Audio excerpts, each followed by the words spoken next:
What's going on, everybody? Welcome to Final Fantasy Dissidia Opera Omnia. Another long-winded game. I can't seem to break that habit here. So with Final Fantasy VII Remake out, I'm in full Final Fantasy mode. Final Fantasy is a series that means a lot to me, like personally, on like a personal level. So I really want to talk about it. Um, I know that a lot of you are not necessarily huge Final Fantasy fans, but I really love the game, really love the series, really love this game specifically.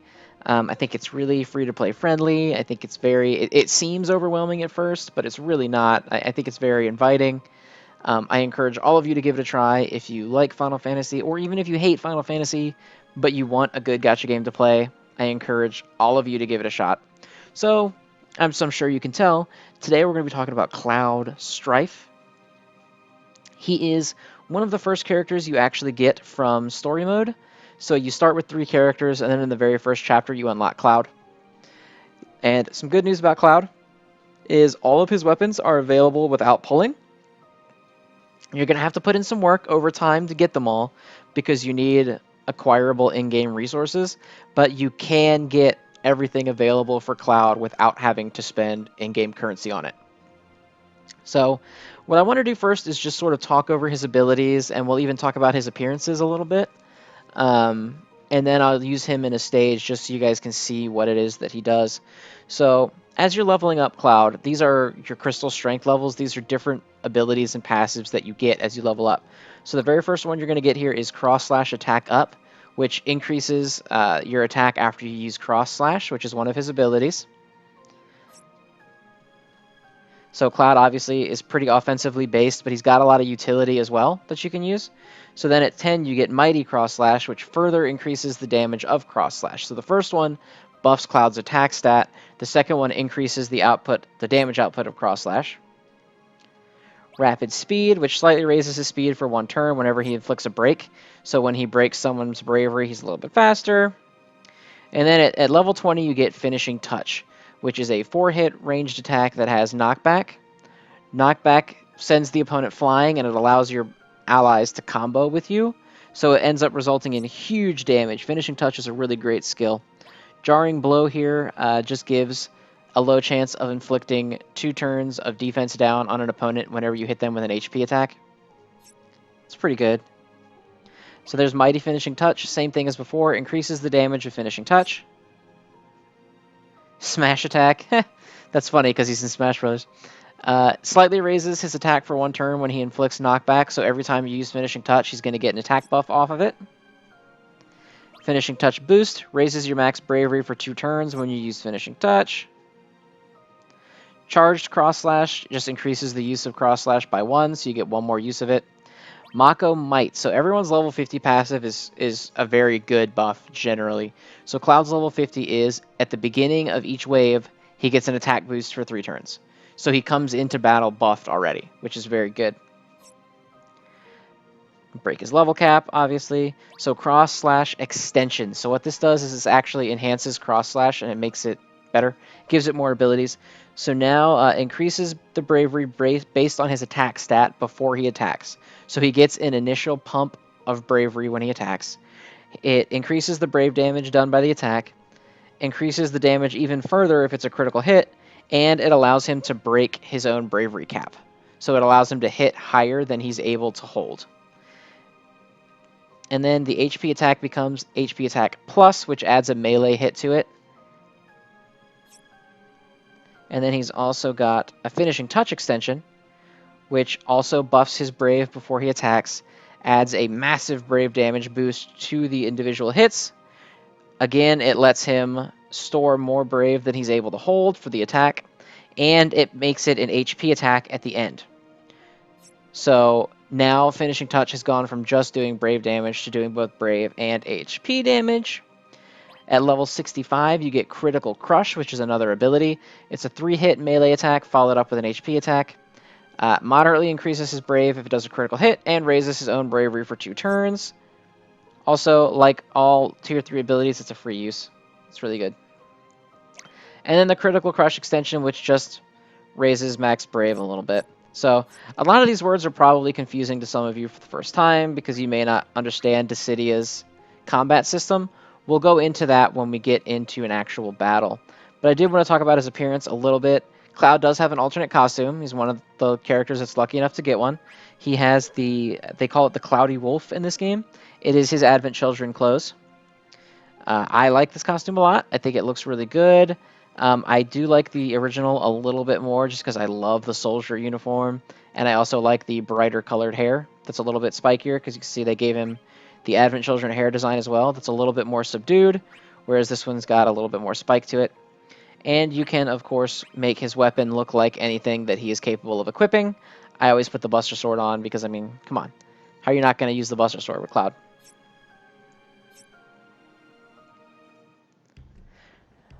So we're going to go into a fight with Cloud.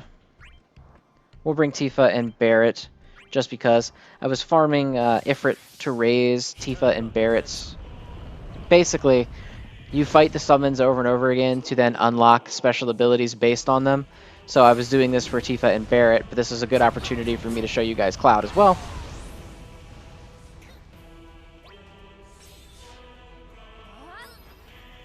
So you see down here in the bottom, these guys. The number on the left is how much damage you're going to do if you hit your target's health, and the number on the right is the max amount of damage that you can store up. And then the green bar is obviously your HP. And then right here you have your various skills that all do various things. So I'm not too worried about Tifa, so we're going to wait till we get to Cloud. Okay, so here's Cloud's skills. It's got Cross Slash, Finishing Touch, Meteor Rain, and the Critical Crush. We all talked about those earlier. So let's start off with Finishing Touch. Did 56,000 damage and then launch. So what launching does is any character that is in between Cloud and the boss's turn gets to take an action. So you can either HP attack or Brave attack, and it adds a multiplier to that. So you can land really big hits with Cloud if you launch them first and then follow up with the rest of your party. Oh, Barret got popped. But now Tifa's going to pop him, so it's okay. So then you see that also made Cross Slash into Cross Slash Plus. Now what that does is it gives a really high paralysis rate. So there you go, see Ifrit's paralyzed, he can't move. So he missed his turn. Now Tifa has her EX attack, so EX attacks are special attacks that are tied to their highest tier of weapon. They do a shit zillion damage, as you can see.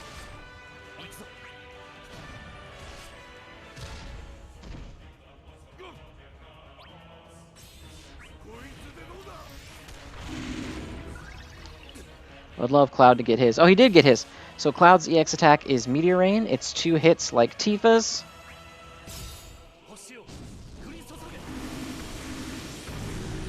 Yeah, that did a lot of damage. Ifrit is hardly like endgame content anymore these days, but it's just a good fight to show Cloud and his skills and what he can do. So I think that Meteor Rain from Cloud did about 130,000, which is not bad. Cloud is at this point, so it's difficult to explain, but basically, unlike a lot of gacha games where you just get a character and that's the character and that's it, Dissidia routinely increases the tier of a character. So we talked about breaking level cap earlier with Cloud when we were looking at his skills. And what Dissidia does is every time that it allows a character to break their level cap, they also get new abilities and passives, and they usually get a new weapon as well. So, like, for example, those Tier 1 weapons, which are called 15 CP weapons, were the very first ones when the level cap was 50. Then we got the 35 CPs, and eventually the level cap broke to 60, which totally changes some characters' kits. Like, they have the same moves, but as they go on, they get updated and made better.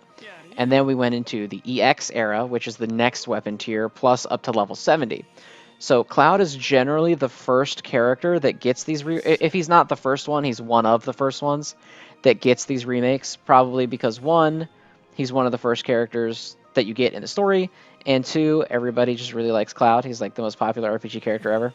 So that probably plays a part in it. So these red tokens are called power tokens, and you can spend them on any weapon that's in this shop. So this is anybody in the game's 15 and 35 CP gacha weapons. Instead of pulling for them, you can just pull them out of this shop for just pick them out based on these power tokens. You do not have to spend money or gems to get them.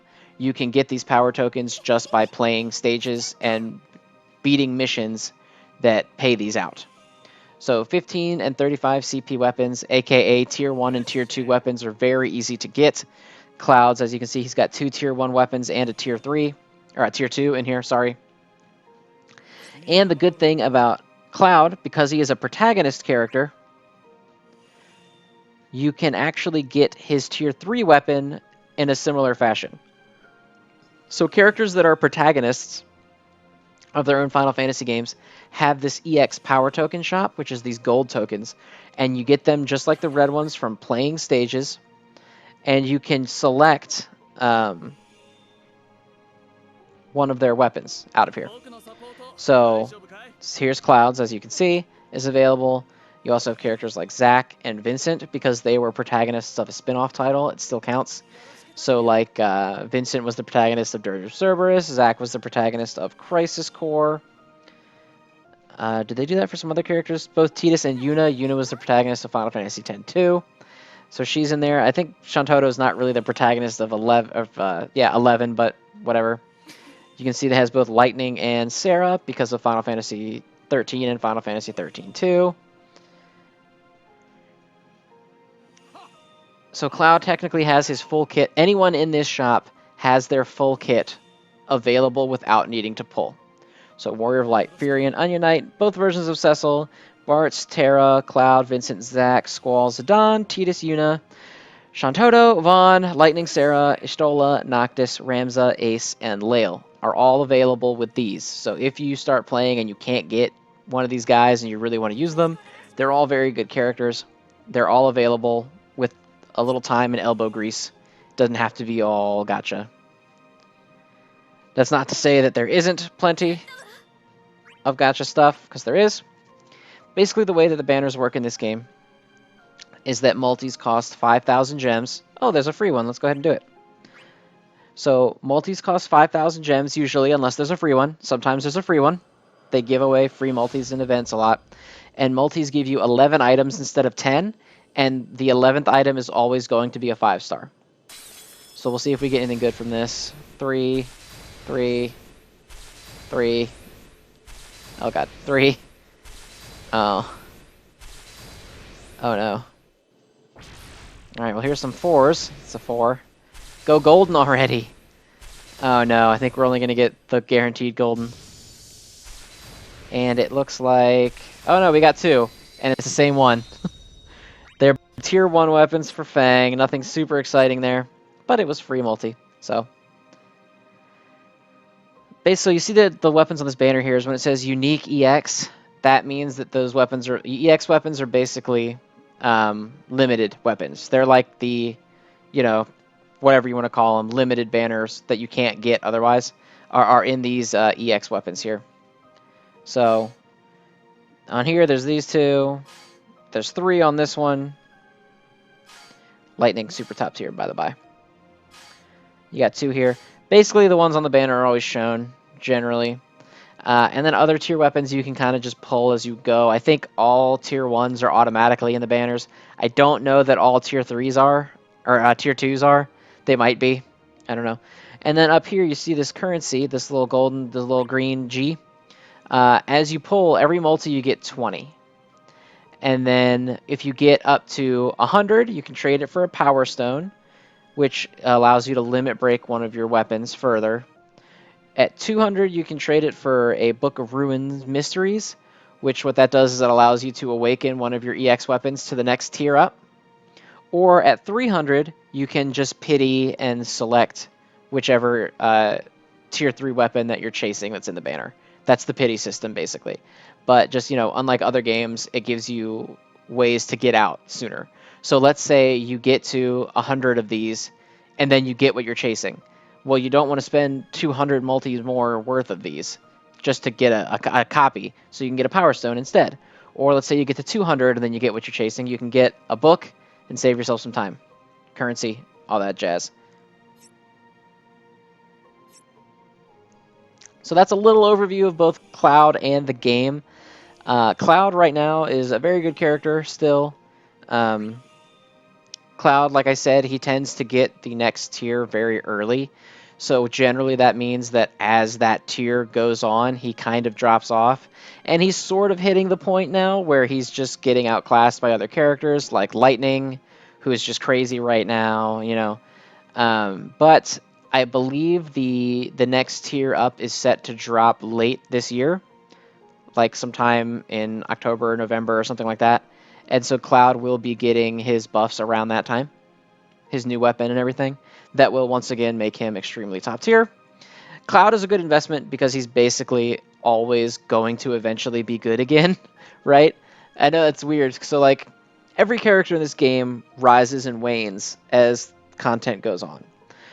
So like for example, Cloud starts out really good, falls off, then the next tier of weapon comes out, then he becomes really good again because he gets a new weapon that remixes his skills, makes them better, buffs all of everything that he does, buffs his kit.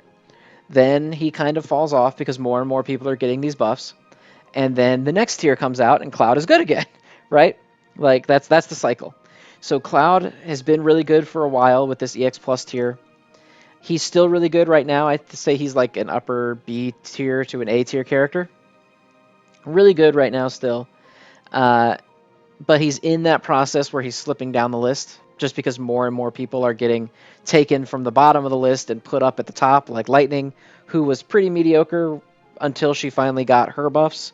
And now that she has the same tier as this kind of stuff, she is way up at the top of the tier list, super strong.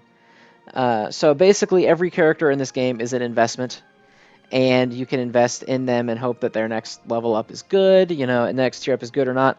So the good thing about Cloud is that because he's one of the first people to get these buffs, he's basically always going to be good when he gets them. Because there are some characters that no matter how much they come out with, they're just not good, you know? There are some characters that never make a splash because they drop in the middle of a tier and they have all this stuff, but it's like they're not that good because the characters they're competing with at the time they dropped are better than them. And then when they finally get their buffs later on, they're just still in the same situation where their kit's just not that great. Cloud has a very good kit. It's pretty straightforward. It's mostly damage based, but Cross Slash has utility because it has paralysis on it. Finishing Touch has utility because it launches, which allows you to go into these auto combos. And then Meteor Rain is an AoE if you need it to be an AoE, but you shouldn't. You should use it on a single target like we did with Ifrit. So you can start hitting those big, like 150,000 Meteor Rains.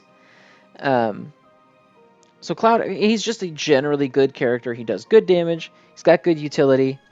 And weapons will constantly be coming out for him that keep him viable.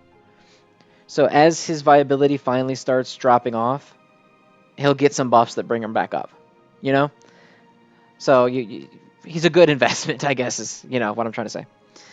So anyway, I'm sorry this was a little rambly. I wanted to make it all about Cloud and then realized halfway through that a lot of you probably don't know enough about this game for me to just talk purely about Cloud. So my next video on this will probably be a beginner's guide, and I'll kind of use Cloud again because you know what he does and take you through combat, buffs, what's all this stuff mean, what's all this stuff do for anybody who's interested in the game. I highly recommend that you download this game and try it out. Like I said, it seems scary because there's a lot of these buttons and you don't know what they are or what they do yet, but it's really not as scary as it seems. So give it a try. If people want to see it, if they like this game, I will definitely make some more content on it. We'll talk about beginner stuff. We'll talk about upcoming stuff, who's good, who should you invest in, all that kind of stuff. But yeah, thanks for listening to me ramble about Final Fantasy. I definitely am going to do more Final Fantasy stuff in the future, both on this game and Final Fantasy VII Remake. I have some stuff coming out for that. So yeah, look forward to it. And thanks for sticking around through 20 minutes of me just really wanting to talk about Final Fantasy. Bye, everybody. Bye. See ya. Bye-bye.